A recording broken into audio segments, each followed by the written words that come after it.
नमः ओं विष्णुपादाय कृष्णप्रेष्ठाय भूतले श्रीमते भक्तिवेदांत स्वामिन्निति नामिने। नमस्ते सारस्वती देवे गौरवाणी प्रचारिणे निर्विशेष शून्यवादी पाश्चात्य देशतारिणे। जय श्री कृष्ण चैतन्य प्रभु नित्यानंद श्री अद्वैत गदाधर श्रीवासादि गौर भक्तवृंद। हरे कृष्ण कृष्ण कृष्ण हरे हरे, हरे राम राम राम हरे हरे। मुखं करोति वाचालं पंगुं लंघयते गिरिं यत्कृपातमहं वन्दे श्रीगुरुं दीनतारिणम्। हरे कृष्ण। श्रीमद्भागवतम स्कंद चौथा अध्याय 12वा। ध्रुव महाराजांचे भगवत धामात गमन। श्लोक नंबर 33।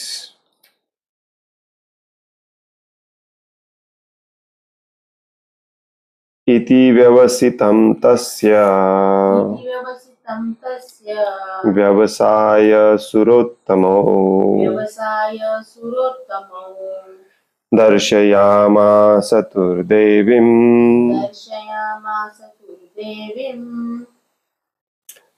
पुरोयानेन गच्छतिम्। इति व्यवसितं तस्य व्यवसाय सुरोत्तमो दर्शयामास तुर्देवीं पुरोयानेन गच्छतिम्। इति व्यवसितं तस्य व्यवसाय सुरोत्तमो दर्शयामास तुर्देवीं पुरोयानेन गच्छतिम्। इति व्यवसितं तस्य व्यवसाय सुरोत्तमो दर्शयामास तुर्देवीं पुरोयानेन गच्छतिम्। इति अशा प्रकारे व्यवसितं विचार किंवा चिंतन तस्य ध्रुव महाराजांचे व्यवसाय जाणून सुरोत्तमो दोन प्रधान सहचर दर्शयाम आसतुः दाखविले त्यांना देवीं श्रेष्ठ सुनीती पुरः पुढे यानेन विमानाने गच्छतिम जाताना। भाषांतर आहे, नंद आणि सुनंद या वैकुंठ लोकातील दोन श्रेष्ठ सहचार्यांनी ध्रुव महाराजांचे मन जाणले आणि म्हणून त्यांना त्यांची माता सुनीती दुसऱ्या विमानातून पुढे जात असल्याचे त्यांनी दाखवले।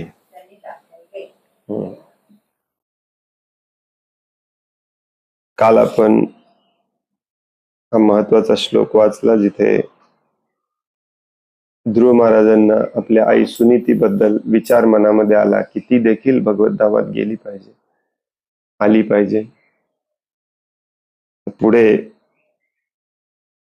मैत्रेय ऋषी सांगतात की नंद आणि सुनंद या दोन भगवंतांच्या पार्षदांनी जे ध्रुव महाराजांना घ्यायला आले होते, ध्रुव महाराजांच्या मनातलं ओळखलं आणि दुसऱ्या यानातून सुनीती जात आहे हे त्यांनी ध्रुव महाराजांना दाखवलं।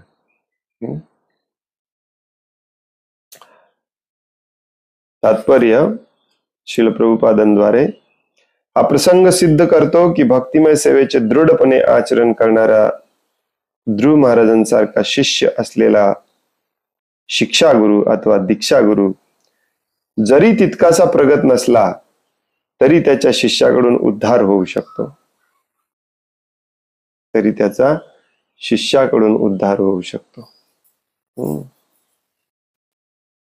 Very important point. हा प्रसंग सिद्ध करतो की भक्तिमय सेवेचे दृढपणे आचरण करणारा ध्रुव महाराजांसारखा शिष्य असेल तर शिक्षा गुरु किंवा दीक्षा गुरु तितकासा प्रगत नसला तरी त्याचा उद्धार होतो शिष्याकडून. सुनीतीने ध्रुव महाराजांना उपदेश दिलेला होता, तरी ती स्वतः एक स्त्री असल्यामुळे त्यांच्याप्रमाणे वनात जाऊ शकली नाही किंवा कठोर तपश्चर्याही करू शकली नाही. असे असूनही ध्रुव महाराज तिला आपल्या समवेत घेऊन जाऊ शकले. त्याचप्रमाणे प्रल्हाद महाराजांनी सुद्धा हिरण्यकशिपू या आपल्या नास्तिक आणि आसुरी पित्याचा उद्धार केला. निष्कर्ष असा आहे की अतिशय दृढ निश्चयी भक्त असलेला शिष्य अथवा अपत्य आपले माता पिता शिक्षा गुरु दीक्षा गुरु यांना आपल्या समवेत वैकुंठास घेऊन जाऊ शकते.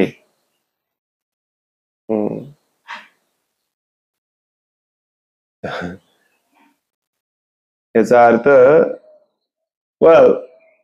असा नसतो की शिक्षा गुरु दीक्षा गुरु किंवा माता पिता एकदम थर्ड क्लास आहेत, अगदी पतित आहेत, ग्रॉस पतन झालेलं असं नसतं.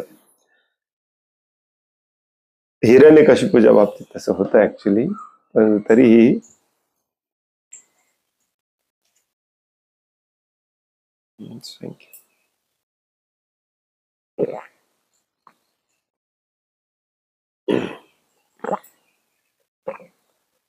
कोणाची काय गती असते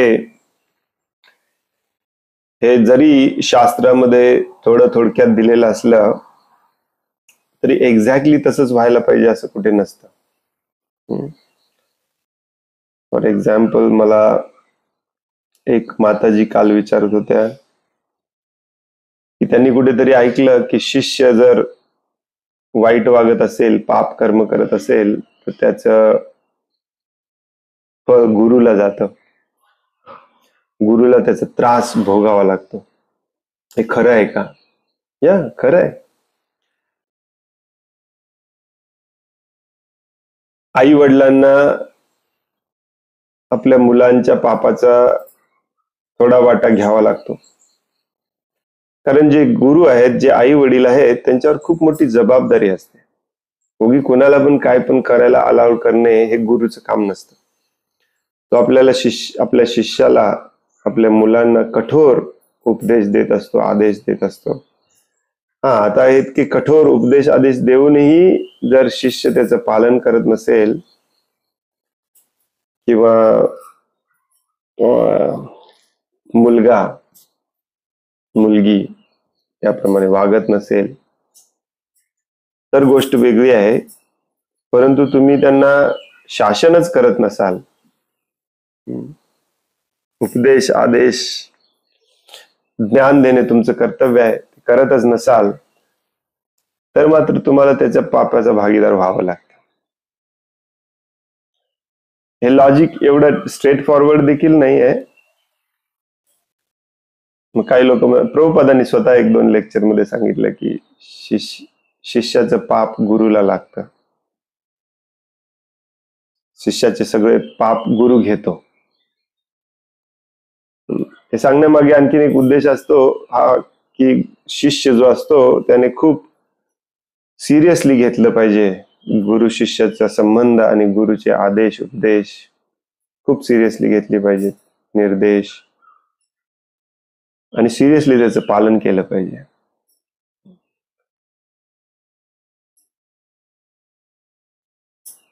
गुरु जबाबदारी घेतो की तुम्हाला मी भगवत धामात नेतो म्हणून, आणि तसा असा गुरु जर शिष्यांना किंवा आई वडील आपल्या मुलांना जाणून बुजून जर इंद्रिय तृप्तीच्या मार्गावर ढकलत असतील, पाप कर्म करायला भाग पडत असतील, तर त्या शिष्याला पण पाप लागतं, त्या गुरुला पण पाप लागतं, मुलांना पण लागतं, आई वडिलांना पण लागतं. जसं एक 2-3 वर्षापूर्वी एक बातमी आली होती की अगदी 70-80 मध्ये असलेल्या एका व्यक्तीने आत्महत्या केली.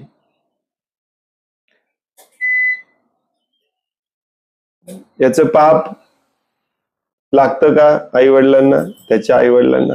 यस. कारण आई वडिलांची ही जबाबदारी असते की प्रत्येक गोष्ट लक्षात घेऊन अगदी काटेकोरपणे, सिरियसली आणि सिन्सिअरली आपल्या मुलांना फक्त आणि फक्त ज्ञान देणे. त्या ज्ञानाचा उपयोग करून तो पापमुक्त होईल किंवा ती पापमुक्त होईल. हे ज्ञान देण्यामध्ये आपण जर चुकलो तर त्याचे पापाचे भागीदार तुम्ही पण होता. परंतु या ज्ञान देण्यामध्ये जर तुम्ही अचूक असाल, तुमचं पण आचरण त्याप्रमाणे असेल. आपण आचार्य, तर मग शिष्य कसंही वागला तर पाप लागत नसतं तसं ऍक्च्युली.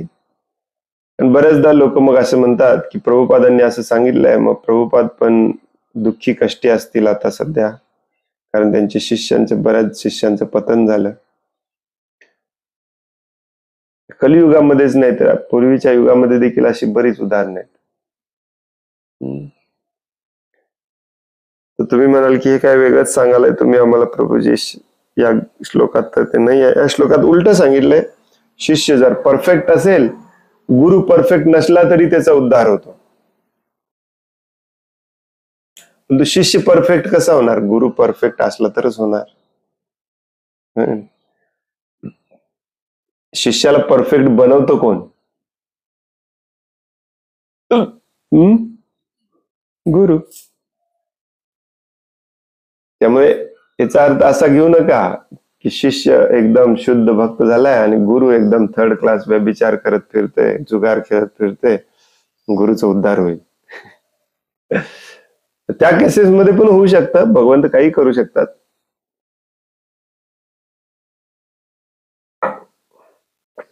परंतु इथे कसं सांगितलंय की सुनीती एक स्त्री होती, तिने आपल्या शिष्याला उपदेश दिला की तू वनात जाऊन ध्यान धारणा कर. तो युगधर्म होता त्या युगाचा, परंतु ती स्वतः जाऊन करू शकली नाही, कारण ती एक स्त्री होती, ती घर सोडून जाऊ शकत नाही, वनामध्ये एकटी राहू शकत नाही, परंतु तरीही तिचा उद्धार झाला. तसंच पती जर परफेक्ट भक्त असेल आणि पत्नीने फक्त पतीचं ऐकलं, सेवा केली, तर पत्नीचा उद्धार होतो, ती भगवत धामात जाते, तिला एक्स्ट्रा सेपरेट काही करावं लागत नाही. बऱ्याचदा पत्नी धर्म, पतिव्रता वगैरे म्हणतो ना आपण, त्याचा चुकीचा अर्थ काढला जातो. पत्नी धर्म किंवा पतिव्रता याचा अर्थ असा नसतो की पती काही करेल ते त्याला हा मध्ये हा म्हणणारी पत्नी. प्रभुपाद खूप ठिकाणी स्ट्रिक्टली सांगतात, पती हा कृष्ण भावना भवित असला पाहिजे. मग पत्नीने भगवंतांकडे नाही गेलं तरी चालते, पतीची जबाबदारी असते पत्नीला भगवंताकडे न्यायची, पतीची सेवा करणे. ऑफकोर्स त्याच्यात काही चुकीचं नाहीये, पतीची सेवा करणे म्हणजेच भगवंतांची सेवा करणे, कारण पती 24 तास भगवंतांच्या सेवेमध्ये, त्याला जी काही मदत लागेल ती सगळी केली पाहिजे. ही वैदिक संस्कृती होती. दुर्दैवाने आता आजकाल स्त्री पुरुष समानतेमध्ये हे सगळं नष्ट झालेलं आहे. पुरुष पण इंद्रिय तृप्तीच्या मागे लागलेला आहे, स्त्री पण इंद्रिय तृप्तीच्या मागे लागलेले आहे, आई वडील पण इंद्रिय तृप्तीच्या मागे लागलेले आहेत, मुलं पण इंद्रिय तृप्तीच्या मागे लागलेले आहेत, गुरु इंद्रिय तृप्तीच्या मागे लागलेला आहे, शिष्य पण इंद्रिय तृप्तीच्या मागे लागलेला आहे. मग अशा वेळेला हे सगळं कन्फ्यूज होतं. एखाद्याला जर तुम्ही गुरु मानलेला असेल तर त्याच्या आदेशांचं, उपदेशांचं अगदी काटेकोरपणे पालन केलं पाहिजे. तुम्ही त्याच्यामध्ये जर कमी पडला तर सगळा दोष गुरुला जातो, समाज गुरुला नाव ठेवतात, तसंच गुरुला तुमच्या पापांचं भागीदार पण व्हावं लागतं. त्यामुळे एखाद्याला गुरु मानण्यापूर्वी 1000 वेळा विचार करा. परंतु गुरु मानलाच असाल तर त्याच्या आदेश उपदेशांचं काटेकोरपणे पालन केलं पाहिजे. तुम्ही शासन करून घ्यायला तयार असलं पाहिजे. कलियुगामध्ये खूप कठीण काम आहे, कारण अहंकार आणि भ्रम इतका मोठा आहे. पूर्वीच्या युगामध्ये पण अहंकार होता, परंतु भ्रम कमी होता. भ्रम आपल्याला सदैव अहंकारात ठेवतो. परत अहंकार विमूढ आत्मा करता अहम इति मन्यते. या दोन्ही गोष्टी महत्वाच्या आहेत. बऱ्याचदा प्रश्न विचारला जातो, काही ना काही सुकृतीमुळे मी भक्ती मार्गामध्ये आलेलो आहे, मला जप करायला, शास्त्रांचं वाचन श्रवण करायला, प्रवचन ऐकायला आवडतं, भक्तिमय सेवा करायला आवडते, परंतु माझ्या आई वडिलांना बिलकुल याच्यात इंटरेस्ट नाही. ग्रॉस कर्मी आहेत, स्थूल कर्मी आहेत. मला पण जबरदस्ती करतात, तिलक लावू नको, कंठी घालू नको, अंडी खा, कांदा लसूण खा, मांसाहार कर. अशा वेळेला काय करायचं?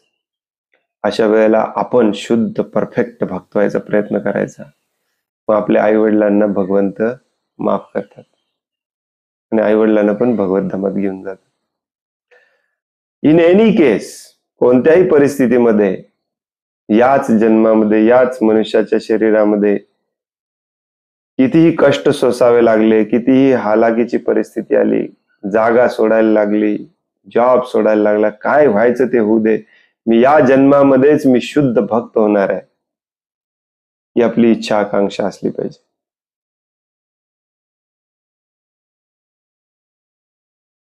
मग तुम्ही आई वडिलांना जास्त सुधरवण्याच्या नादाला लागू नका. भगवंत बघून घेतील.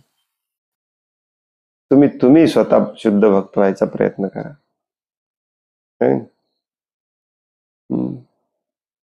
प्रभुपाद इथे मुद्दामून प्रल्हाद महाराजांचं देखील उदाहरण ऍड करतात, कारण प्रल्हाद महाराजांच्या केसमध्ये त्यांचे वडील भक्त नव्हते, सुनीती भक्त होती. काही कारणास्तव सुनीती त्या युगाचा युगधर्म पाळू शकत नव्हती, परंतु ती तिचा स्त्री धर्म परफेक्टली पाळत होती. बस.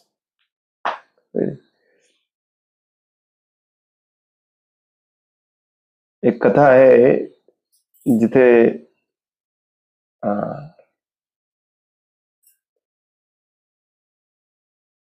एका चोराची पत्नी शुद्ध भक्त असते, अतिशय निर्मळ,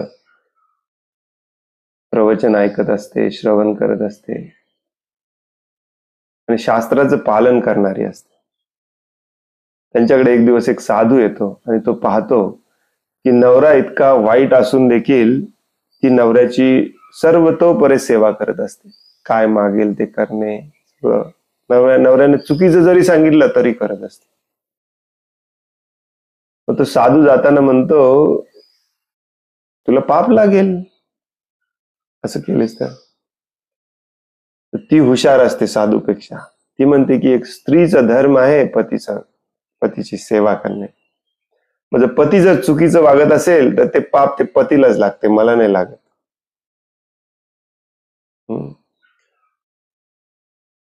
आणि अशा पद्धतीने तो चोर नरकात गेला, परंतु ती भगवत धामात गेली. सेवा वृत्ती आता इतकी कमी झालेली आहे. ऑफकोर्स प्रभुपाद आपल्याला सांगतात की कलियुगामध्ये असं करू नका.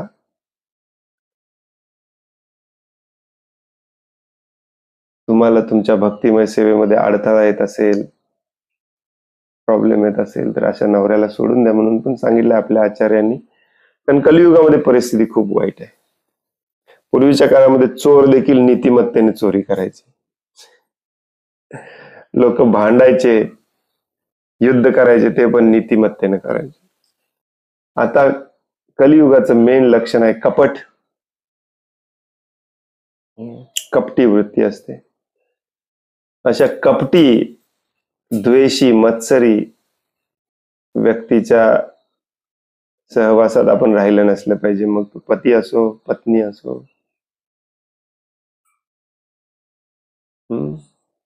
आई वडील असो, मुलं असो.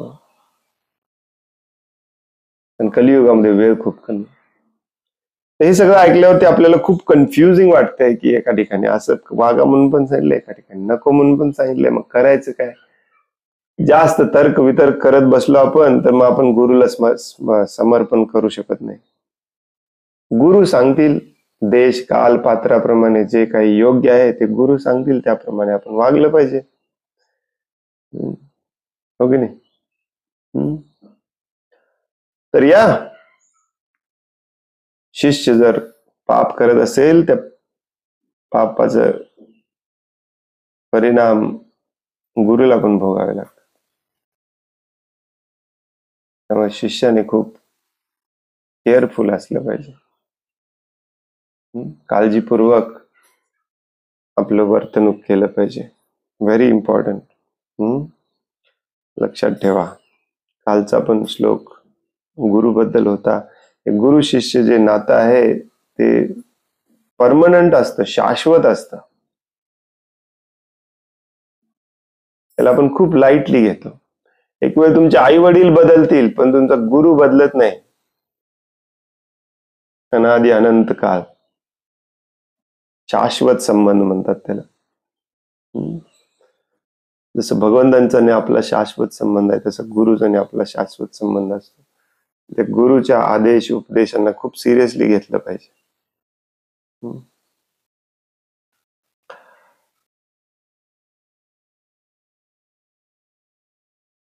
निष्कर्ष असा आहे की अतिशय दृढ निश्चयी भक्त असलेला शिष्य अथवा अपत्य आपले माता पिता शिक्षा गुरु दीक्षा गुरु यांना आपल्या समवेत वैकुंठास घेऊन जाऊ शकते.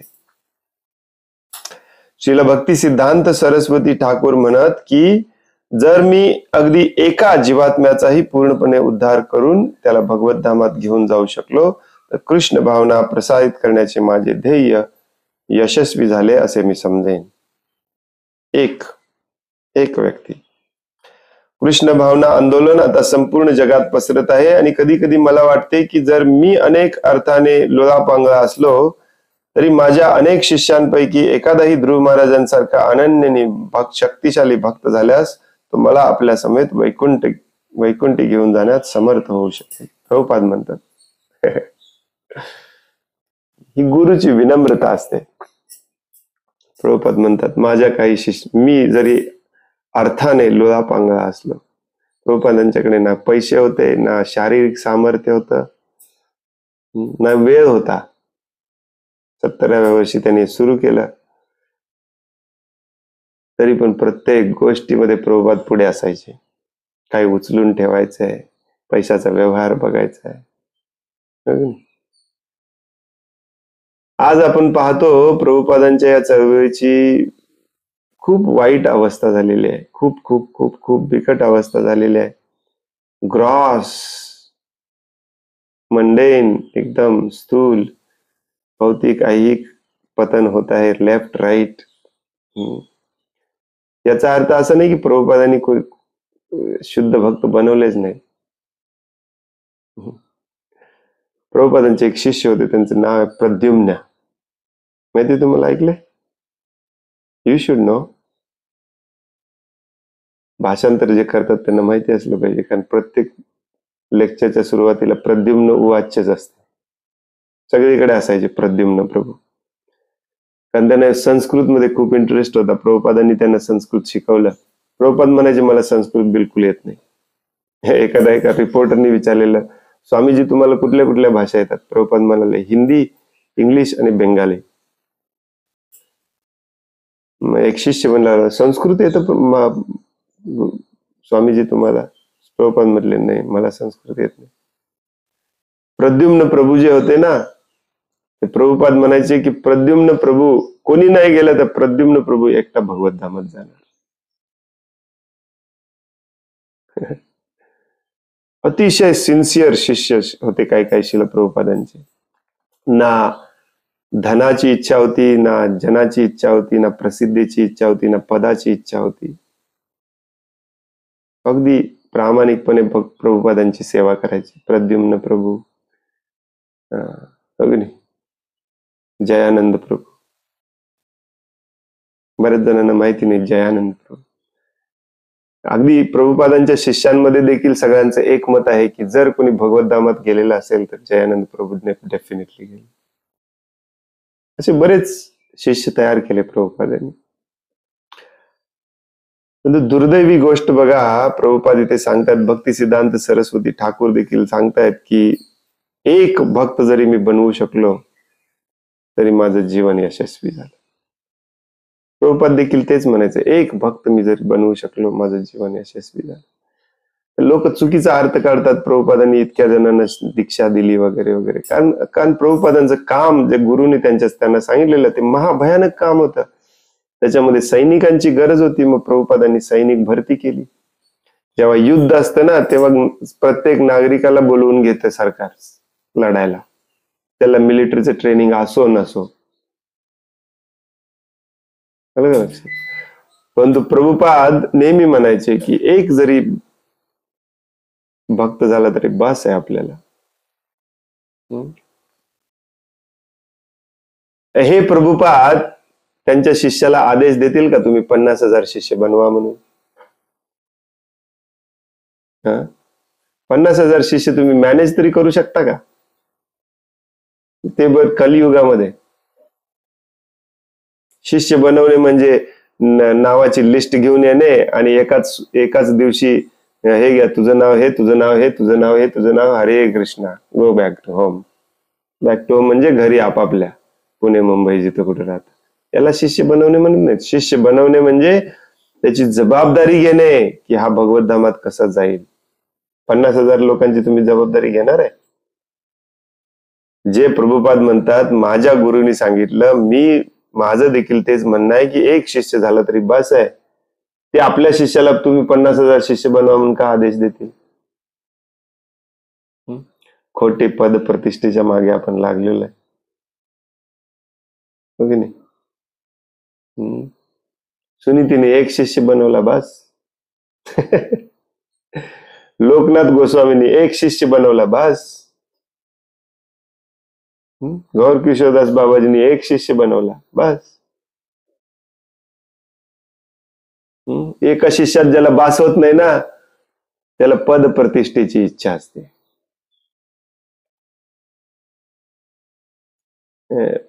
आता आजकाल खूप वाईट अवस्था आहे, समोर आला तरी आपल्याला माहिती नसते आपला शिष्य.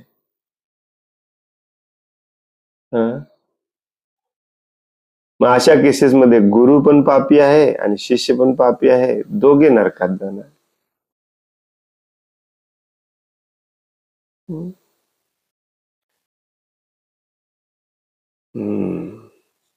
तत्र तत्र प्रशंसद्भिः पथिवैमानिकै सुरै अवकीर्यमाणो ददृशे कुसमय क्रमशो ग्रहान. ध्रुव महाराजांनी अंतरिक्षातून प्रवास करताना हळूहळू सौर मंडलातील सर्व ग्रहलोक पाहिले आणि त्याच वेळी सर्व देवता आपल्या विमानातून आपल्यावर पावसाप्रमाणे पुष्पवृष्टी करीत असल्याचेही त्यांना दिसले. तात्पर्य, एका वैदिक मंत्रात म्हटले आहे की यस्मिन विज्ञाते सर्वमेवं विज्ञातम भवती. भगवंतांचे ज्ञान प्राप्त केले असता भक्तास सर्व काही ज्ञात होते. यस्मिन विज्ञाते, भगवंत कोण आहेत तुम्हाला कळालं, तुम्हाला बिलकुल साइन कॉस थिटा काही शिकायची गरज नाही. काल रात्री आमचं चाललेलं साइन कॉस थिटा काय असते. घराच्या छप्परचा अंश किती असला पाहिजे. क्रिशला म्हटलं असं असं कॅल्क्युलेशन करून काढ. चॅट जीपीटी म्हणाला टँजंट ऑफ ए काय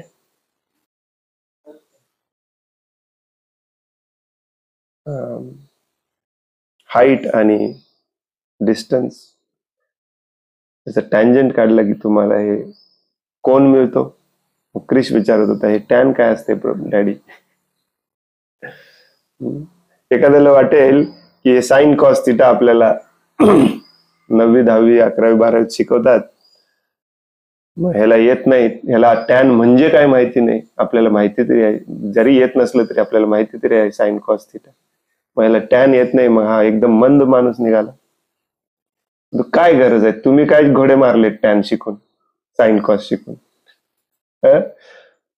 आध्यात्मिक राहू दे बाजूला, भौतिक घोडे किती मारलेत तुम्ही साइन कॉस थिटा शिकून? काय उपयोग केलाय साइन कॉस थिटा शिकून? युजलेस गोष्टीमध्ये आपण टाइम वेस्ट करतो. प्रभुपाद म्हणतात, ज्याला यस्मिन विज्ञाते सर्वमेवम, ज्याला भगवंत समजले त्याला सगळं ज्ञान समजलं, त्याला काही शिकायचीच गरज नाही. एक पुण्याचे भक्त आलेले, सणाला विचारत होते, तुला पहाडे कितीपर्यंत येतात? त्यांना म्हणाली 9-10 पर्यंत येतात. हा, 20-25 पर्यंत, 20 पर्यंत पाडे सगळ्यांना आले पाहिजेत. प्रभूजी हे शिकवलं पाहिजे तुम्ही मुलांना. काय उपयोग आहे मग याचा? तुम्ही काय उपयोग केला 20चा पाडा शिकून? 19चा पाडा येतो तुम्हाला, मग तुम्ही काय उपयोग केला? 19चा पाडा तुम्ही शिकला म्हणूनच तुम्हाला नोकरी सोडायची होत नाही. 19चा पाडा शिकलाच नसता तर कधीच सोडली असती नोकरी. तिथेच अडकून बसलाय साइन कॉस थिटा करत, आहे की नाही? तुम्हाला हे जर पटत नसेल ना, तर तुम्ही कोकणात या. गावागावामध्ये जे शिल्लक लोक आहेत आता कोकणामध्ये, त्यांना जाऊन भेटा. बिलकुल त्यांना कशाचं ज्ञान नाही, जीवन जगले 70, 80, 90. परवा एक कोणीतरी सांगत होते 116 वर्षाची आजी वारली. 116 वर्ष. का जगली 116 वर्ष? तुमच्यासारखं साइन कॉस थिटा करत प्रदूषणामध्ये नाही राहिली ती, भौतिक जीवनाचा पण लाभ करून घेतला. थर्ड क्लास ज्ञान घेत बसलेलं आहे आपण, युजलेस. आणि गरज ही शोधाची जननी असते. तुम्हाला जर काही गरजच पडली तर तुम्ही शोधून काढाल ना. त्याच्यासाठी शाळेत जाऊन वर्षांनी वर्ष वाया कशाला घालवायला पाहिजे? बरोबर आहे ना? आता आम्हाला काल गरज पडली की कौलाचं छप्परचा अँगल किती असला पाहिजे, आणि शोधून काढलं. भगवंत मदत करतील तुम्हाला. मी म्हटलं क्रिशला कशाला एवढं पण डोकं घालत बसलाय? चॅट जीपीटी वरती जा आणि चॅट जीपीटीला विचार, माझं अंतर एवढं आहे, उंची एवढी आहे, अँगल काय होतील सांगा जरा. चॅट जीपीटीने 3 सेकंदात सांगितलं, झालं आपलं काम, झालं. पुढे जायचंय आपल्याला. नाही मला हे आलंच पाहिजे. बाबूजी नाही आलं तर कसं होणार? का नाही आलं तर घशातून खाली चपाती नाही जाणार? सगळ्यांना जेवायला मिळतं, सगळ्यांना खायला मिळतं, सगळ्यांना कपडे मिळतात, सगळ्यांना राहायला मिळतं. तुम्ही वेगळं काय केलं सायन्स शिकून? हो की नाही? कॉमन सेन्स लोकांना लक्षात येत नाही. तुम्ही सायन्स शिकला नाही म्हणून तुम्हाला काही खायला मिळालं नाही का? उलट परिस्थिती आहे. जे जे सायन्स शिकलेत ना त्यांना शिळं पाकं खायला मिळतं सगळं. कोल्हापूरवरून ट्रका भरून 3 दिवस ट्रॅव्हलिंग करून आलेली गोबी खायला लागते तुम्हाला. जे शाळा शिकला नाही त्याला ते शेतातनं काढून फ्रेश खातो. मग तुम्ही श्रेष्ठ का तो श्रेष्ठ? Doesn't make any sense. बघा, म्हणून शास्त्र आपल्याला किती सिरियसली सांगतं, भगवंतांचे ज्ञान प्राप्त केले असता भक्तास सर्व काही ज्ञात होते. मला काय शिकायचीच गरज नाही. परंतु त्याला भगवंतांचं ज्ञान नाही, परंतु या भौतिक जगातलं सगळं ज्ञान आहे, त्याचं जीवन व्यर्थ आहे. त्यक्त्वा स्वदुर्लभम, नाही त्यक्त्वा, व्हॉट इज दॅट श्लोक?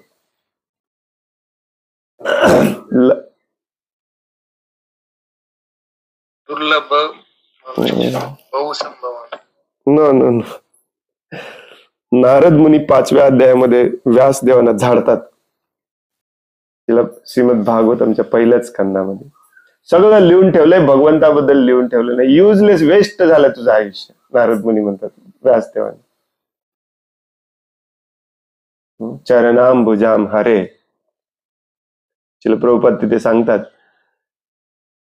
एखाद्याला काही येत नसेल परंतु तो भक्तिभावाने एक दिवस येऊन मंदिरामध्ये घंटी जरी त्याने वाजवली तरी तो नोबेल पुरस्कार मिळालेल्या व्यक्तीपेक्षा श्रेष्ठ आहे, प्रभुपाद म्हणायचे. ज्याला नोबेल पुरस्कार मिळालाय परंतु त्यांना भगवंतांच्या मंदिरात जावं असं वाटत नाही, तो एक नंबरचा थर्ड क्लास माणूस आहे, त्याचं जीवन व्यर्थ गेलं.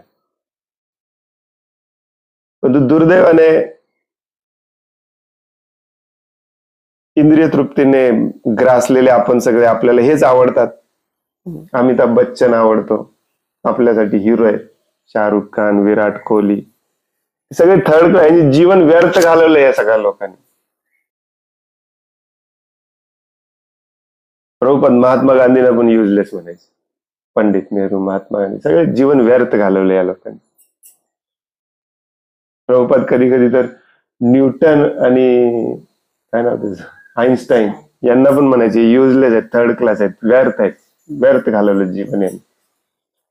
कित्येक वर्ष सगळं सायन्स, आपली पुस्तकं न्यूटन आईन्स्टाईन वर चालू आहे. अजून किती पिढ्या तरी न्यूटन आईन्स्टाईन कोण विसरणार नाही. प्रभुपाद म्हणतात युजलेस, थर्ड क्लास, व्यर्थ गेलं जीवन यांचं. प्रभुपादांसाठी श्रेष्ठ कोण आहेत? ध्रुव महाराज, प्रल्हाद महाराज.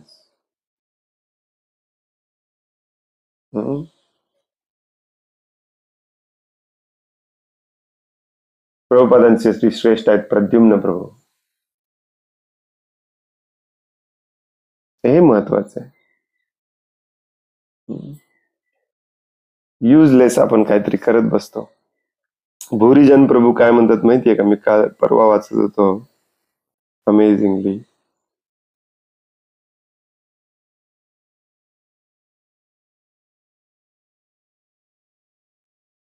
मला सापडते का बघतो.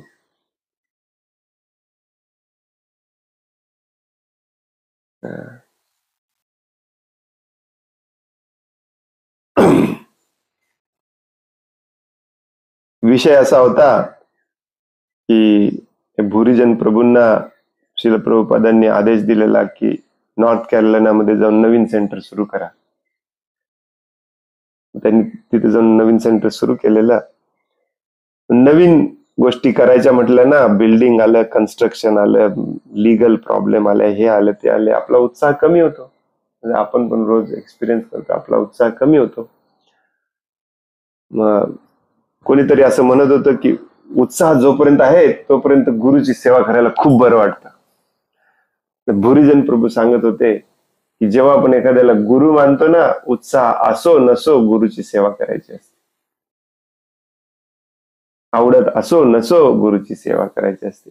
तुमच्या आवडीवर, तुमच्या उत्साहावर गुरुची, भगवंतांची सेवा जर तुम्ही ठरवणार असाल तर तुम्ही शिष्य होण्याचे पात्र नाही, भक्त होण्याचे पात्र नाही. बघा, हे ज्याला कळालं तो भक्त झाला. हे भूरिजन प्रभू कॉलेजच्या 2ऱ्या का 3ऱ्या वर्षाला होते तेव्हा भक्तीमध्ये आले. प्रभुपादांनी तसंच त्यांचे जे शिक्षा गुरु, मेंटर होते, नाव विसरलो मी, you were reading yesterday right, Buffalo मध्ये, त्यांनी त्यांना कॉलेज सोडायला नाही सांगितलं, कॉलेज पूर्ण करायला सांगितलं. परंतु कॉलेज पूर्ण केल्यानंतर नोकरी करायला नाही सांगितलं प्रभुपादांनी. फुल टाइम इथे यायचं. मग भूरिजन प्रभूंनी पण विचार केला नाही की माझं कॉलेज शिकलेलं सगळं वाया गेलं. हो, आजकाल हे एक नवीन आर्ग्युमेंट केलं जातं की 4-5 वर्ष शिकलं प्रभूजी कॉलेज, वाया घालवायचं. मग अरे काय, कुठे गेले आपले सागर प्रभू? नाहीत वाटतात.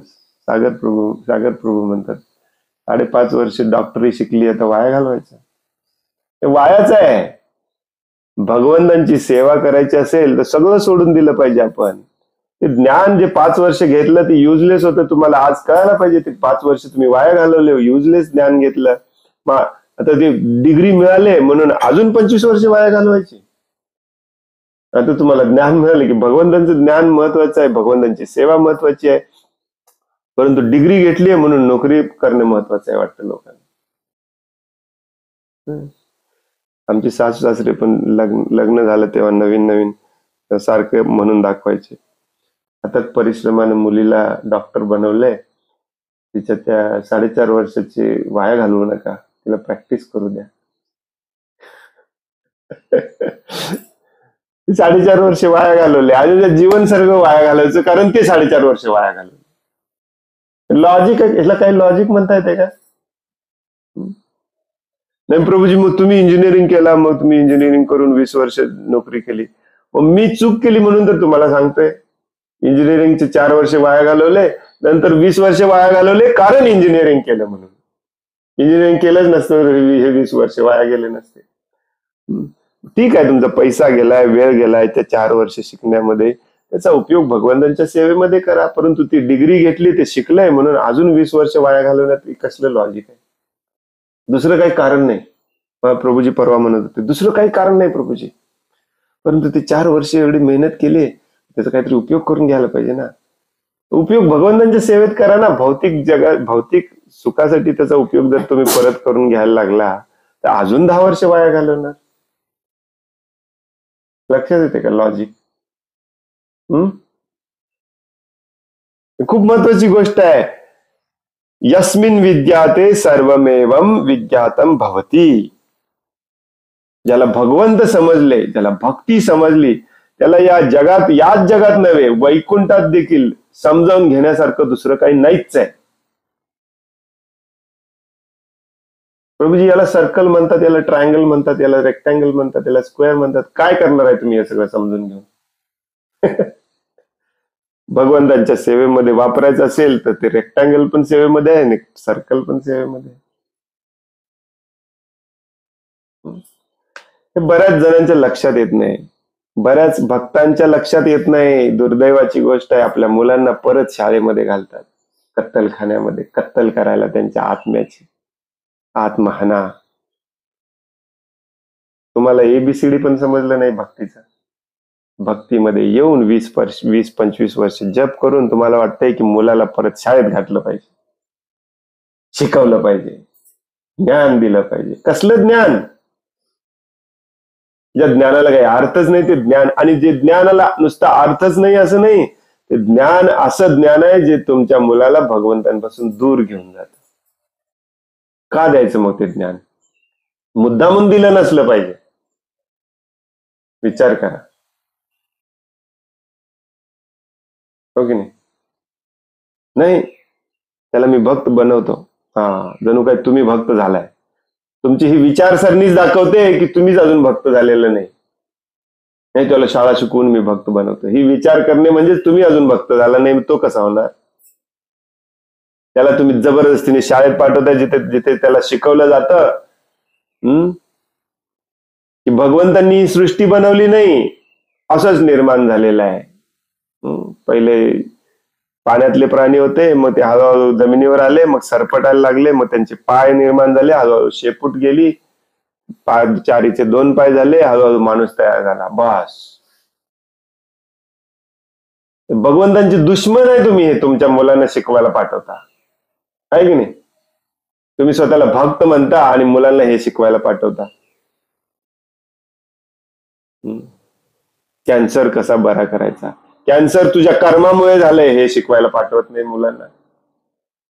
बरा कसा करायचा हे रिसर्च करायला पाठवता.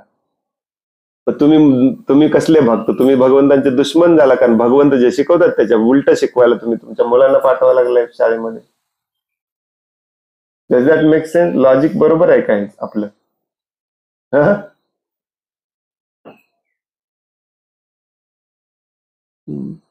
म्हणूनच त्याला समजत नाही यज्ञ केल्याने पाऊस पडतो. त्याला वाटतं पाऊस हवेच्या कमी दाबाचा पट्टा निर्माण झाल्यामुळे पडतो. हवेच्या कमी दाबाचा पट्टा तिकडे पण आहे, तिकडे का नाही पाऊस पडला? बरं, हवेच्या कमी दाबाचा पट्टा निर्माण कोण करतो? नाही, ते मानव निर्मित आम्ही तयार करू शकतो प्रभूजी. असुर निर्माण करायचं काम आहे आधुनिक शिक्षण. दंभ दर्प अभिमानश्च क्रोध पारुषमेवच, हे गुण विकसित करण्यासाठी शाळेला पाठवायचं आहे मुलांना. दंभ वाढवायला, दर्प वाढवायला, अभिमान वाढायला, पारुष्य वाढवायला, हेच काम आहे शाळेचं, हो की नाही? आणि दुसरं काय काम आहे? माझ्या मुलाचा पण फोटो लागला पाहिजे तिथे चौकामध्ये, 99.97% मार्क पडले म्हणून. कोण बघते तुमच्या मुलाचा फोटो? तुम्ही आणि तुमचे 4 नातेवाईक, ज्यांना तुम्हीच जाऊन सांगितलेलं असते बघा म्हणून. दुसरं कोण बघते? आज 100 फोटो. परवा कुठे गेलो होतो आम्ही, पुण्यात का कुठेतरी, 100च्या वर फोटो होते एकाच पोस्टरवरती. कोणाला वेळ आहे पुण्याच्या ट्रॅफिक मध्ये त्या स्पीड मध्ये जाताना तुमचे ते फोटो बघायला? हा, दर्प वाढवायचं काम आहे. आपल्या मुलांना ठामपणे सांगा, यस्मिन विज्ञाते सर्वमेवम विज्ञातम भवती. बस, भगवंत समजला तुम्हाला. तुला जाणून घ्यायचं दुसरं काही या जगात नाहीच आहे. पोट कोण भरेल? भगवंत भरतील. दुसरं कोण भरणार आहे? भगवंत थोडीच. तुम्हाला चपाती कोण देतं? भगवंत देतात. सायन्स नाही देत. फालतूगिरी आपण डोक्यात घातली मुलांच्या. पोटा पाण्यासाठी शिकायला पाहिजे. शिकलेले पण भिकारी झाले. कुठे कुठे लॉजिक? पोटा पाण्यासाठी शिकायला पाहिजे.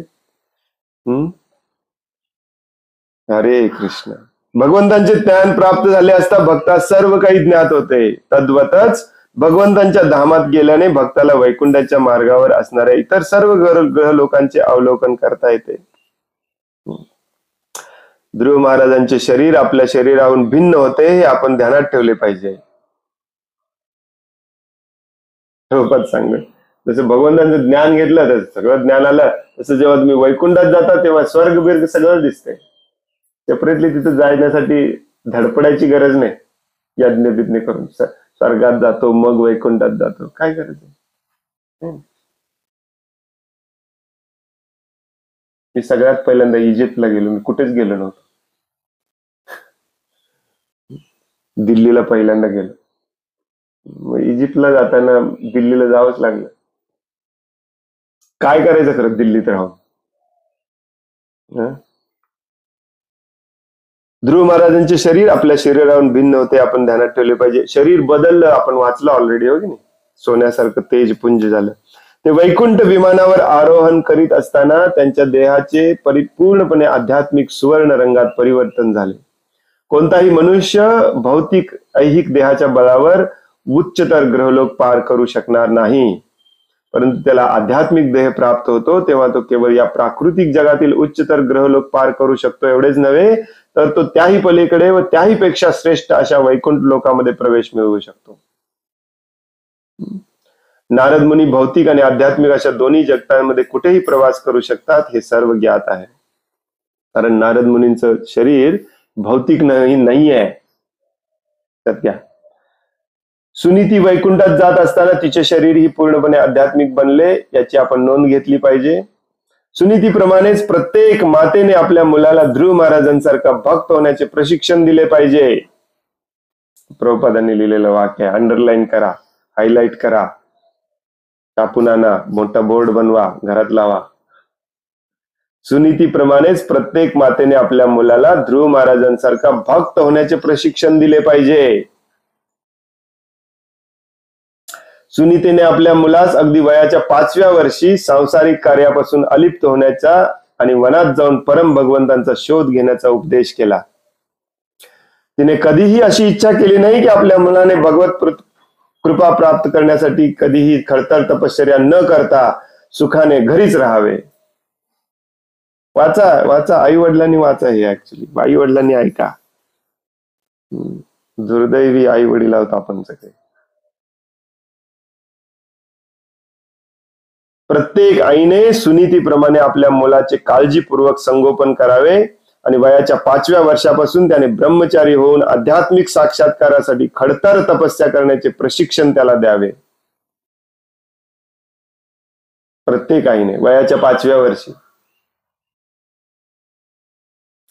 याचा लाभ असा होईल की तिचा पुत्र ध्रुवांप्रमाणे दृढ निश्चयी भक्त झाल्यास तो भगवंतांच्या धामात प्रवेश करू शकेल. आणि इतकेच नव्हे तर भक्तिमय सेवेचे आचरण करताना तिला जरी खडतर तपश्चर्या करता आली नाही तरी ती देखील आपल्या पुत्रासमवेत निश्चितपणे भगवत धामात प्रवेश करण्यास पात्र होऊ शकेल. स्वार्थी बना, भगवंत प्रभुपाद सांगतायत. स्वार्थी बनायचं नाही म्हणून आपल्याला बऱ्याच ठिकाणी सांगितलं जातं. हनुमंत प्रभू म्हणतील आता, प्रभूजी तुम्ही तर सांगितलं स्वार्थी बनायचं नाही. प्रभुपाद सांगतात स्वार्थी बना. अरे स्वार्थी बनायचं नाही या प्रिटेक्स खाली, त्या कारणाखाली भौतिक स्वार्थी बनायला लागलाय तुम्ही, हो की नाही? हं? मला अजूनही आठवत आहे, श्री भगवद्गीतेच्या 3ऱ्या अध्यायाचा जो 14वा श्लोक आहे, काय कोणता? अन्नाद भवती भूतानी पर्जन्यात अन्न संभवा, पुढे काय? यज्ञात भवती पर्जन्य यज्ञ कर्म समुद्भवा. त्या तात्पर्याच्या शेवटच्या वाक्यामध्ये श्रील प्रभुपाद लिहितात, निदान चांगलं खाण्यासाठी तरी यज्ञ करा. काही काही लोक, आपले भक्त लोक खूप हुशार आहेत, लगेच प्रभुपादांनी सांगितलं चांगलं खाण्यासाठी यज्ञ करा. तसंच प्रभुपाद म्हणतात की भगवत धामात जाण्यासाठी स्वार्थी बना, इच्छा करा. इच्छा करायचीच असेल तर बाकीच्या इच्छा सोडून द्या. प्रभूची आपण काही इच्छा करायचं नाही असं असते ना, मग इथली कशाला करतोयस? लॉजिक लावायला लगेच तयार असतात. आमचे एक प्रभूजी होते, घाणेरडं काम करायचे, एक नंबरचं पाप कर्म करायचे, सरळ सरळ उघड उघड पाप कर्म करायचे, दुसऱ्यांना फसवायचं. त्यांना मी म्हटलं सोडून द्या, चांगलं काहीतरी काम करा. काय करू प्रभूजी, आम्ही काय शिकलो नाही, काय नाही. ठीक आहे म्हटलं, माझा एक मेकॅनिकल मित्र आहे, त्याच्याकडे गाडी वगैरे दुरुस्त करायला शिका, मी सांगतो त्याला. प्रभूजी तुम्हीच सांगता ना, गाड्या बिड्या सगळं उग्र कर्म आहे. लॉजिक लावायला लगेच तयार असतो आपण. अरे पाप कर्म सोडून दे. प्रभुपाद इथे सांगतात की आईने स्वार्थी होऊन जरी मुलाला भक्त बनवायचा प्रयत्न केला, कसला स्वार्थ, की हा भक्त झाला तर मला पण भगवत धामात जायला मिळेल. हे चांगला स्वार्थ आहे, हा स्वार्थ ठेवा. परंतु हा बंगला बांधला तर त्या बंगल्यात मी माझ्या सुनेला छळ करेन, हे कसला स्वार्थ आहे तुमचा? ते सोडून द्या, म्हणून हे सांगितलं. परंतु लगेच लॉजिक लावलं, प्रभूजी भगवत धामात जायचं पण इच्छा केली नसली पाहिजे ना, मग इथली कशाला इच्छा करताय? स्वार्थ कशात आहे तेच आपल्याला माहिती नाही. प्रल्हाद महाराज म्हणतात ना, ते विदू स्वार्थ गतिम ही विष्णू. स्वार्थ कशात आहे तेच आपल्याला माहिती. प्रभुपाद किती छान सांगतात बघा. मुलाला खडतर तपस्या करायला शिकवा, आईचं कर्तव्य आहे ते. आई ही पहिली गुरु असते, आईच ऐकतात मुलं पहिल्यांदा, वडिलांचं पण ऐकत नाही. मग आईवर किती मोठी जबाबदारी आहे बघा. त्याच आईने जर मुलांना इंद्रिय तृप्तीवाले भोगी बनवले, किती मोठं पाप आहे, किती मोठं पाप आहे.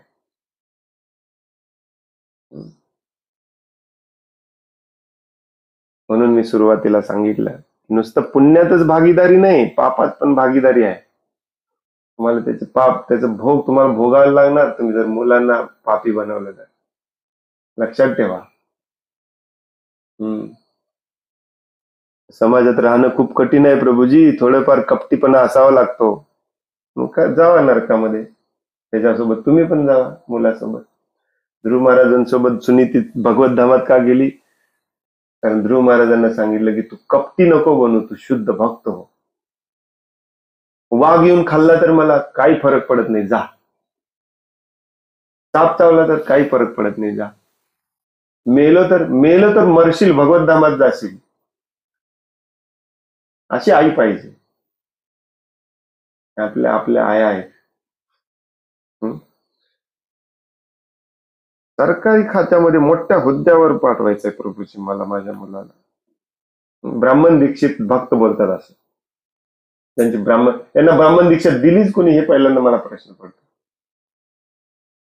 3rd क्लास गुरु, त्याचे 3rd क्लास शिष्य.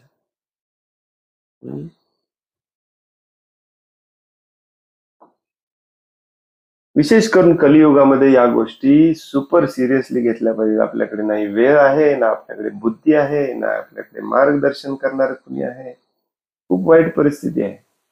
समजलं असेल ना तर सिरियसली घ्या, सुपर सिरियसली घ्या. हरे कृष्ण. कोणाला काही प्रश्न आहे, काही सांगायचं आहे?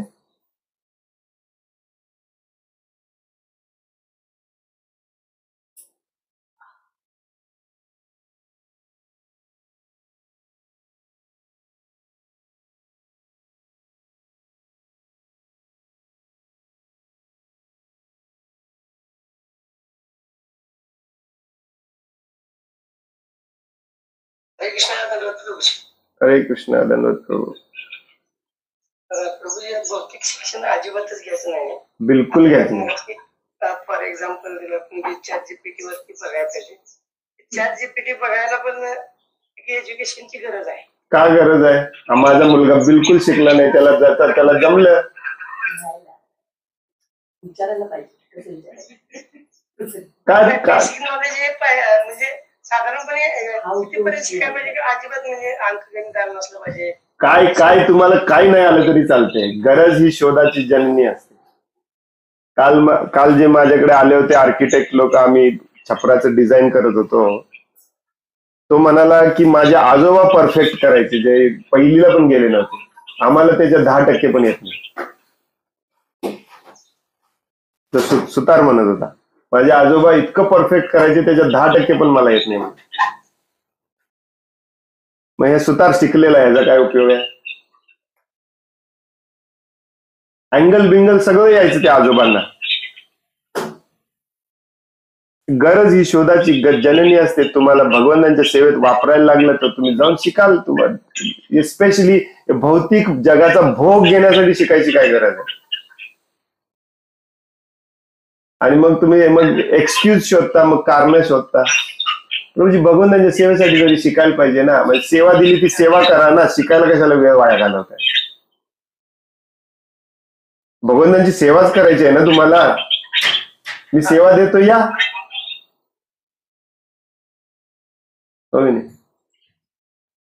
10 वर्ष शिकतो, मग त्यानंतर डिग्री घेतो, मग त्याचा उपयोग भगवंतांच्या सेवेत करतो, आणि त्या 10 वर्षात तुला हार्ट अटॅक आला तर?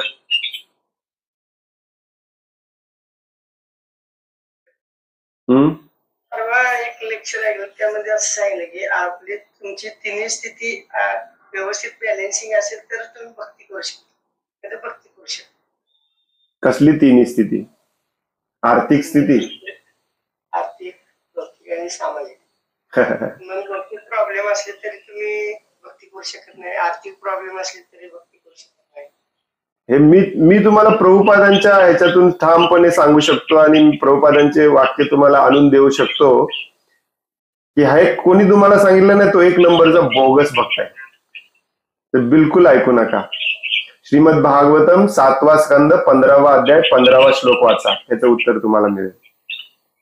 आता मी सांगत बसत नाही, परफेक्टली ह्याच उत्तर दिलेलं आहे त्या श्लोकामध्ये पण आणि त्या तात्पर्यामध्ये पण. प्रभुपादांनी लिहून घ्या, श्रीमद भागवतम 7वा स्कंद 15वा अध्याय 15वा श्लोक. म्हणूनच काय ऍक्च्युली म्हणजे आपण थेरॉटिकल आणि प्रॅक्टिकल यामध्ये फरक थोडा म्हणजे असतोय का, म्हणजे आहे तशीच नाही? तेच सांगा लागले मी. हे तुम्ही जाऊन वाचा 7व्या स्कंदातला 15वा अध्यायातला 15वा श्लोक. तिथे सांगितलंय की अगदी गरीब माणसाने देखील पैसे मिळवण्याचा प्रयत्न केला नसला पाहिजे. गरीब माणसाने देखील, नॉर्मल माणसाने नाही, गरीब माणसाने देखील आपली आर्थिक परिस्थिती सुधारण्याचा प्रयत्न केला नसला पाहिजे.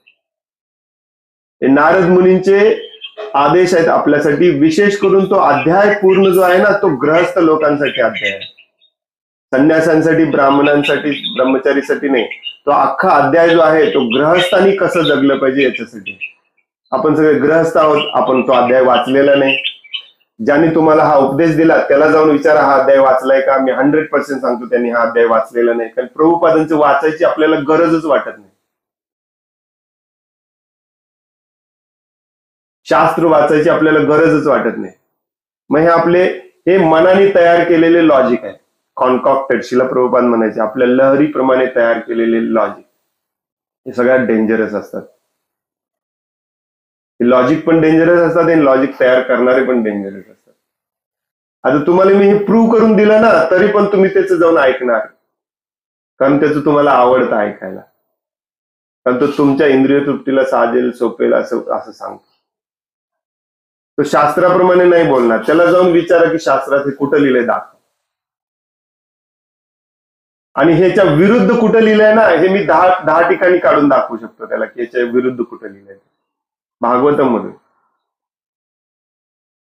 एक तर तुम्हाला मी आताच सांगितलं राईट अवे, एवढे एकच बास आहे, तरी पण मी तुम्हाला 10 अजून ठिकाणी काढून दाखवू शकतो त्याच्या विरुद्ध लिहिलेलं की काही गरज नाही आहे म्हणून. प्रभुपाद तर म्हणतात की आज या क्षणाला तुमची मरायची तयारी असली पाहिजे भगवंतांसाठी. मग तुम्ही सामाजिक आर्थिक सुधारण्यासाठी कशाला वेळ वाया घालवताय? याला समर्पण म्हणतात. आणि हे असले प्रचार करणारे आहेत म्हणूनच समर्पण करणारे भक्त कमी आहेत प्रभुपादांसाठी.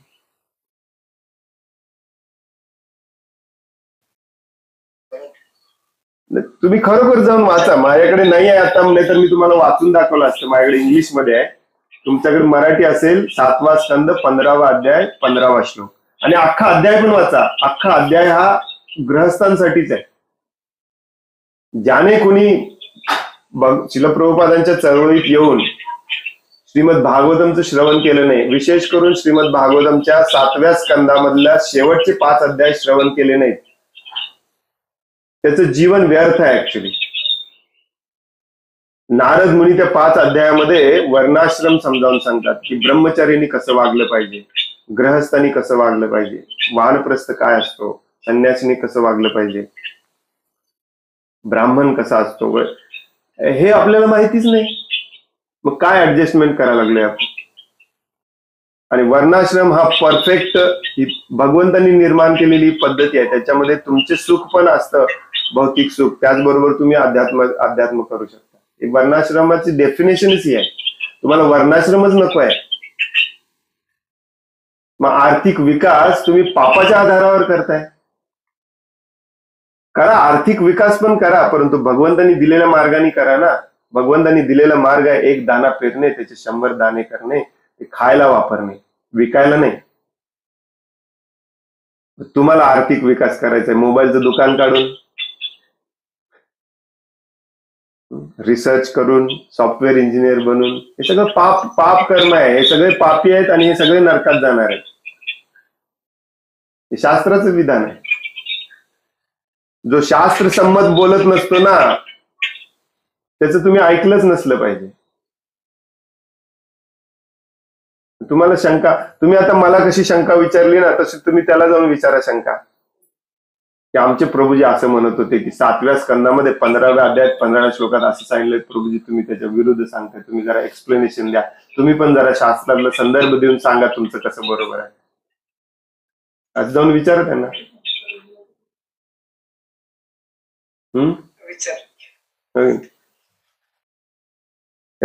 प्रभुपाद आणि प्रभुपादांनी काय केलंय ना आपल्यासाठी, हे याचं आपल्याला जाणीव नाही, याचं आपण वाचन करत नाही. सगळ्यात मोठा प्रॉब्लेम आहे. हे भुरीजन प्रभू मगाशी जे म्हणत होतो, 21व्या वर्षाचा असताना कॉलेज झाल्या त्यांनी प्रभुपादांना 24 तास समर्पण केलं. 24 तास. मला प्रभुपाद काही सांगा, मला ना नोकरी करायची आहे, ना घर बांधायचं आहे, ना आर्थिक प्रगती करायची, काहीच नाही करायचं. असे जवळजवळ सगळे असे होते प्रभुपादांचे शिष्य. आणि प्रभुपाद त्यांना पण म्हणायचे तुम्ही मूर्ख आहात, अजून करायला पाहिजे, अजून करायला पाहिजे, अजून करायला पाहिजे. एवढं करून आणि आजचे हे बोगस गुरु सांगतात आर्थिक प्रगती करा, घर सांभाळा, तिन्ही बाजू सांभाळल्याशिवाय भक्ती होत नाही. प्रभुपादांच्या यांच्यात किती फरक आहे बघा.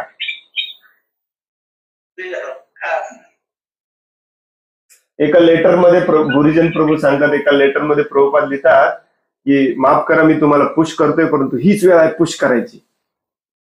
कारण तुम्ही भक्त नाही झाला तर जीवन व्यर्थ जाईल तुमचं. अजून काम केलं पाहिजे प्रभुपादांसाठी, भगवंतांसाठी. अजून प्रभुपाद रात्री 12ला झोपले, सकाळी 4ला उठले मंगला आरतीला, नाही अजून काम केलं पाहिजे भगवंतांसाठी. आणि याच्या विरुद्ध प्रभुपादांचे अनुयायी सांगतात नाही, घर सांभाळा, नोकरी करा, आर्थिक प्रगती सुधारा, मग भक्ती करा. गुरुच्या विरुद्ध बोलणारे जो असतो ना, तो गुरु शिष्य परंपरा तोडतो. हे असे गुरु विरुद्ध बोलणारेच गुरु शिष्य परंपरा तोडायला 1 नंबरचे कारणीभूत असतात. तुटलेल्या गुरु शिष्य परंपरेमध्ये तुम्ही राहिलाय, अजून पण राहावं असं वाटतं तुम्हाला. ही व्यथा आहे आपली, कारण आपल्याला पण ते आवडतं. येस, आर्थिक प्रगती करत करत केलेलं हे प्रभूजी चांगलं सांगतात. प्रभुपाद जरा कठोरच बोलतात नाही. आपण जय जय आज नुसतं आरती केल्या पडतो, प्रभुपाद बास आहेत आपल्याला, त्याच्या पुढे प्रभुपाद आम्हाला सांगू ना. जो आचार्यांचा हात सोडला तो कशी प्रगती करेल, हो की नाही? आचार्यांचा हात धरणे म्हणजेच आचार्यांचा उपदेश. तिथे चित्तामध्ये गेला पाहिजे, हृदयामध्ये गेला पाहिजे. आणि असं जर प्रचार करतात ना, यांचा आपण विरोध केला पाहिजे. उलट यांना आपण डोक्यावर चढवून बसवले. ही दुर्दैवाची गोष्ट आहे अजून या प्रभुपादांच्या चळवळीमध्ये. काय प्रॅक्टिकल तुम्हाला चळवळ या शब्दाचा अर्थच असतो की समाजामध्ये जे चाललंय त्याच्या विरुद्ध काहीतरी करणे. हरे कृष्ण मुवमेंट, चळवळ या शब्दाचा अर्थच असतो जे चाललंय ते सगळं चुकीचं चाललंय, म्हणून तर चळवळ निर्माण झाली. त्याला ऍडजस्ट करत करत करायचं हे तुम्हाला ज्ञान द्यायला लागले. मी चळवळ कशी राहिली, दुधात पाणी मिक्स करून सगळं गडूळ करून टाकलं या लोकांनी. लक्षात येते का तुम्हाला मी काय म्हणते? चळवळ या शब्दाचा अर्थच काढून टाकला या लोकांनी. पूर्ण समाज चुकीच्या दिशेने चाललाय, ह्याला पूर्णपणे बदलण्यासाठी चळवळ उभी करायची असते. चाललंय त्यातच ऍडजस्ट करून करायचं नसते. लक्षात येते का तुम्हाला?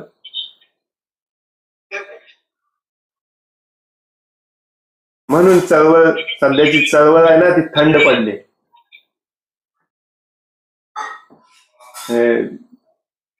2 दिवसापूर्वी केलेले समोसे कसे असतात ना, तशी झाली आपली चळवळ आता.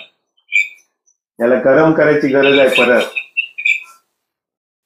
तुमच्यासारख्या आपल्यासारख्या भक्तांनी हे काम केलं पाहिजे. हरे कृष्ण. हरी बोल. आभार. धन्यवाद.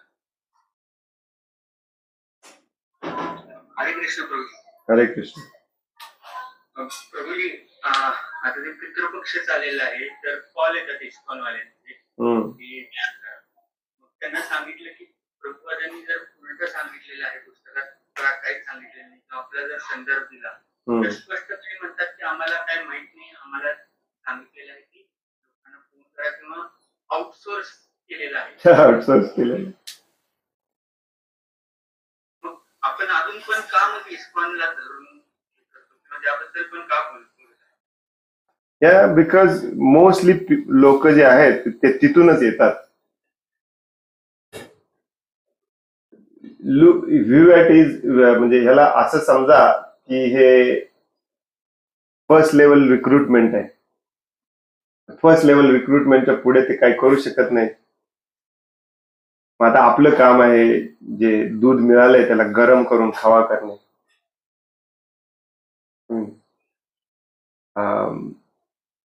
का बोलावं असं वाटतं? कारण आता जसं ह्या प्रभूजींनी प्रश्न विचारला ते इस्कॉन मध्ये पण आहेत आणि आपलं पण ऐकतात. कन्फ्यूज झालेत.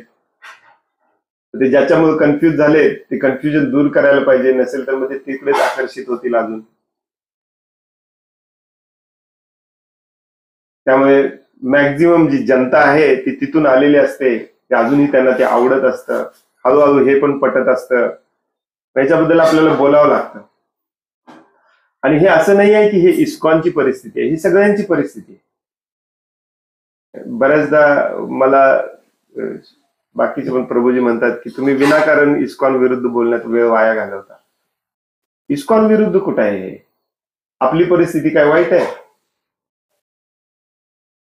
मला एक प्रभूजी परवा म्हणत होते की तुम्ही खूपच प्रभूजी हे वेळ वाया घालवता आणि निगेटिव्ह बोलता आणि खूप निगेटिव्ह सांगता, निगेटिव्ह करता सगळं. मी म्हटलं तुम्हाला पॉझिटिव्ह इतके दिवस सांगतोय की बाहेरचं खाऊ नका, बाहेरचं खाऊ नका, तुम्ही कालच खाऊन आला, का खाऊन आला? आता ह्याच्यात इस्कॉनच्या निगेटिव्ह बोलण्याचा काय संबंध आहे? ओव्हरऑल समाजच ह्या दिशेने चाललेला आहे. त्याच्यामध्ये तुम्ही 4 लोकांना सुधारवायचा प्रयत्न करायला गेला तर त्या 4 मधले 2 म्हणतील की नाही आम्हाला हे वेगळं सांगतायत, आम्हाला हे आवडतंय. मग त्याला प्रूव्ह करून देण्यासाठी सांगावं लागतं. आता सध्या आपण अशा प्रिकेरियस कंडिशन मध्ये आहोत की आपल्याला इस्कॉन पूर्णपणे सोडून द्यायचं आहे, परंतु शिला प्रभुपादांना बिलकुल 1% पण सोडायचं नाही. परंतु शिला प्रभुपादांनीच इस्कॉन निर्माण केलेली आहे. त्यामुळे आपण ना आपली परिस्थिती थोडीशी वेगळी आहे ऍक्च्युली. प्रभुपादांना एक जरा देखील आपण सोडू शकत नाही, पकडूनच राहायला पाहिजे. मग प्रभुपादांना हे पकडलेलेच आहेत सगळे. हे येऊन सांगतात, करतात. नको म्हटलं ना, कसं असतं प्रभूजी, आता काल मी लांजाला गेलो होतो, तर दुकानात गेल्या गेल्या पहिला प्रश्न, तुम्ही इस्कॉन वाले का? आता तिलक तर बदलू शकत नाही, कारण प्रभुपादांचा आदेश आहे असाच तिलक लावायचा. मग प्रभुपादांच्या विरुद्ध अपराध नाही करू शकत आपण. मग त्याला समजावून सांगितलं पाहिजे. मग सगळीच लोक समजावून घेण्याच्या लेवलला नसतात, लक्षात. त्यामुळे हे बोलावं लागतं. मग या बोलण्याने माझा तरी असा अनुभव आहे की अशा बोलण्याने आणि असा प्रचार केल्याने कित्येक जीव वाचले. तुम्हाला जर हे निगेटिव्ह वाटत असेल, तुम्हाला हे खूप चुकीचं वाटत असेल, सारखं सारखं रॅन्ट करणे, सारखं सारखं इस्कॉन इस्कॉन इस्कॉन असं करतात तसं करतात म्हणणे, तुम्ही दुर्लक्ष करा. कारण याच्याने भरपूर जीव वाचणार पण आहे. आणि तुम्ही जेव्हा समाजात जाल प्रचार प्रसार करण्यासाठी, तेव्हा पण तुम्ही अशा लोकांच्या संपर्कात येणारच आहेत जे तिकडून भुललेले आहेत. त्यांना थोड्याफार प्रमाणात जरी सांगितलं तर ते होतील.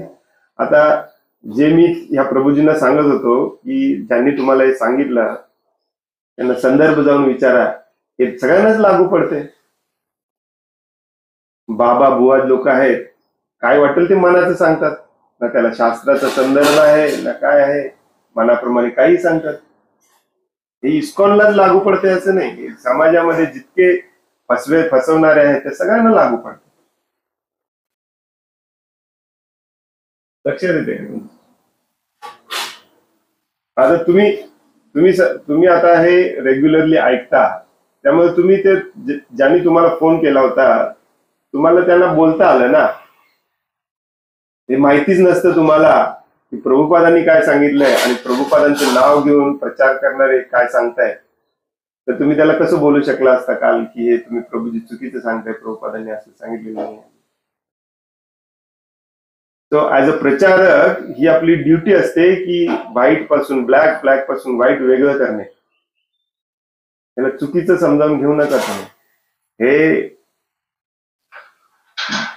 हेच कारण सांगून दोघं तिघं माझ्यापासून दूर झालेत की तुम्ही प्रभूजी इस्कॉन बद्दल खूप चुकीचं बोलता, विनाकारण बोलता, निगेटिव्ह बोलता. आपल्या अंगामध्ये जे वाईट गुण आहेत त्याच्यावरती आपण कॉन्सन्ट्रेट केलं पाहिजे, हो की नाही? पण कॉन्सन्ट्रेट केलं पाहिजे, बरोबर आहे, परंतु तुम्हाला माहितीच नाही आहे की वाईट गुण काय आहेत, ते दाखवायचे कसे?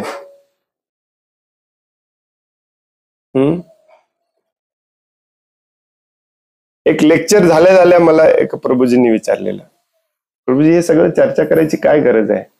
मी म्हटलं कारण तुम्ही अजून पण बाहेरचं खाता म्हणून चर्चा करायची गरज. तुम्ही सोडून द्या ना. तुम्ही का सोडत नाही? तुम्ही का सोडत नाही बाहेर खायचं? तुम्ही का सोडत नाही पाप कर्म करायचं? कारण तुम्हाला हे आर्थिक प्रगती केलेलं चालतंय सांगणारे, बाहेर खाल्लेलं चालतंय सांगणारे तुम्हाला आवडतात. मग ते चुकीचं आहे हे मी सांगतो, ह्यात काय चुकीचं आहे? तुम्ही एक विचार करा, आपण आज सुनीतीबद्दल चर्चा केली, आईने कसं असलं पाहिजे याच्याबद्दल चर्चा केली. आपण वागतो त्याप्रमाणे, आपण आपल्या मुलांना त्याप्रमाणे वागवतो. अजूनही आपण भौतिक आसक्तीमध्ये आहोत, भौतिकच गोष्ट आपल्याला आवडते, एवढं ऐकून पण आपण शाळेमध्ये पाठवतोच मुलांना. का? कारण आपल्या समोर डोळ्यासमोर जी उदाहरणं आहेत ती इस्कॉन मधली उदाहरणं आहेत, त्याला आपण स्टँडर्ड मानतो. मग तुम्ही सांगा, तुम्हाला पटलंय ना की ते चुकीचं आहे, त्याबद्दल आता बोलायचं आपण बंद केलं पाहिजे. इस्कॉनचे चुकीचे आहेत, शाळेला घालतात ते बोला, समजलं प्रभूजी आम्हाला, ते सारखं सारखं सांगायची काही गरज नाही. मग तुम्ही अजून शाळेत का घालता मुलांना? कसलं काय पटलंय तुम्हाला? पटलेलंच नाहीये मग तुम्हाला. Does that make sense? हे इस्कॉनशी आपण रिलेटेड आहोत हे आपण विसरून चालणार नाही. हे कलियुगाची स्थिती म्हणा किंवा काही म्हणा, नाही चालणार. आणि जे श्रवण करायला येतात, जे माझ्या संपर्कात येतात ते मोस्टली इस्कॉन मधून आलेले असतात. आता तुम्ही थोडंफार वेगळ्या पद्धतीने आलेला आहात, डायरेक्टली आलेले नाही आहात. पण जे काही आता क्लासला आहेत 15, 20, 25 जण, त्यातले अर्ध्यापेक्षा जास्त हे इस्कॉन मधून आलेले आहेत. अजूनही त्यांची तिकडे आसक्ती आहे. तो माझी जबाबदारी आहे त्यांना हे समजावून सांगणे. थोडस तुम्ही दुर्लक्ष करा. हे जर तुम्हाला मनाला वाईट वाटत असेल किंवा हे चुकीचं वाटत असेल तर थोडस तुम्ही दुर्लक्ष करा, कारण काही लोकांना हे गरजेचं आहे ऐकणे. याचा अर्थ असा नाहीये की श्यामानंद प्रभूला खुन्नस आहे उठसूट इस्कॉन बद्दल बोलायची. श्यामानंद प्रभू खुन्नस काढतात सारखं सारखं, इस्कॉन मध्ये असंच करतात, तसंच करतात, हेच करतात ते. असं म्हणूनच दोघं तिघं भक्त गेले. श्यामानंद प्रभू असलेत तसलेत, पण तो स्वतः तर कुठं सुधारलेत. ज्याची इंद्रिय तृप्तीची इच्छा असते ना, त्याला हे असलं सगळं बरं वाटतं.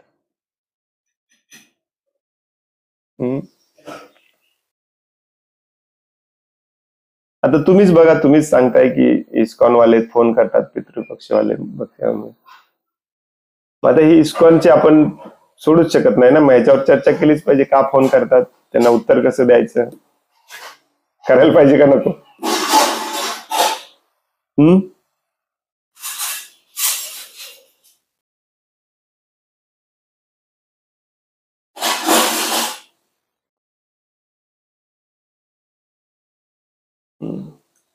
कुठे गेले प्रभूजी?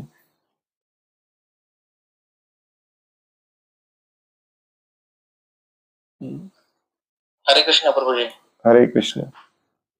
तुम्ही जे सांगताय ना ते सांगत राहा प्रभूजी, कारण तुम्ही सांगताय म्हणून आमच्यात कुठं तर 5-10% तरी आम्ही बदल करतोय. तुम्ही जर सांगायचं बंद केलं तर आमच्यात प्रगतीच होणार.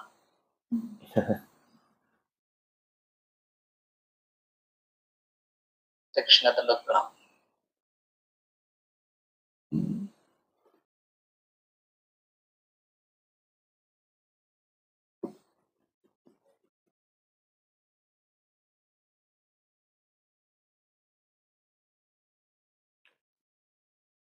हरे कृष्ण. खूप खूप धन्यवाद. वांछा कल्पतरुभयश्च कृपा सिंधुभ्य एव च पतितानां पावनेभ्यो वैष्णवेभ्यो नमो नमः. अनंत कोटि वैष्णव वृंद की जय. वैष्णव ठाकुर शिल प्रभुपाद की जय. भगवत श्रीमद ग्रंथराज श्रीमद भागवतम की जय. हरे कृष्ण.